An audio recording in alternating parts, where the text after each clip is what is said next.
يستطيع منكم طولا أن ينكح المحصنات المؤمنات فإنما ملكت أيمانكم من فتياتكم المؤمنات والله أعلم بإيمانكم بعضكم من بعض فانكحوهن بإذن أهلهن وآتوهن أجورهن بالمعروف محصنات غير مسافحات ولا متخذات أخدان فإذا أحسن فإن أتينا بفاحشة فعليهن نصف ما على المحصنات من العذاب ذلك لمن خشي العنة منكم وأن تصبروا خير لكم والله غفور رحيم يريد الله ليبين لكم ويهديكم سنن الذين من قبلكم ويتوب الله عليكم والله غفور رحيم والله يريد أن يتوب عليكم ويريد الذين يتبعون الشهوات أن تميلوا ميلا عظيما يريد الله أن يخفف عنكم وخلق الإنسان ضعيفا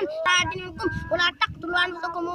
إن الله كان بكم رحيما baba kasinan ala sadalam yuqimatulan tuqatilulan nuqatilulan tartabolan taktubolan nabudon kagalay khawun tagalay ijala tagalay nimu tagalay tukusuto nga jigen dawlo nga jigen tadulu ñaari jigen ndogu allah takuna finatum famu wasamu sumatabalaw tindogu allah takulu mimma sukrismullahi janam Allah tusirku bihi sayan wa bil walidayni ihsan janam Allah tusuda isamartuka talaraf Allah yajidu ma yanfukuna jabaran Allah ya'lamu hududa ma anzalallahu jabaran Allah ta'budu illa Allah innani lakum minhu nasirun wa basirun jawdu Allah natawakkal ala Allah ja Ibrahim Allah takuna ma sajidin jayjir Allah tarakusu min duni wakila ja Israil Allah tukallimu nas salasalain sawiya jabarem sawiya ngamarem sariya ngamarem saqiya jabarem Allah tukallimu nas salasalain sawiya jabarem Allah tasani qad ja'ala rabbuki ta'ata sariya jabarem Allah kuna bi du'a rabbi saqiya jabarem Allah yakunu mu'minina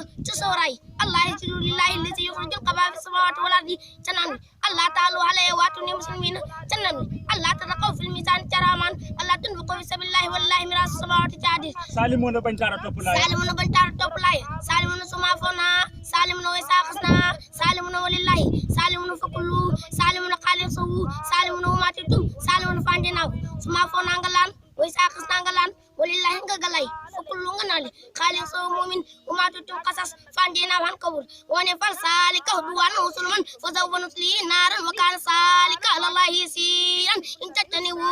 kabaira ma tunawnahu nukaffir ankum sayyiatikum wa nudkhilkum madkhalan kariman wala tatmanu ma fatallahu bihi ba'dakum ala ba'din lirjalin sibun ma yaksabu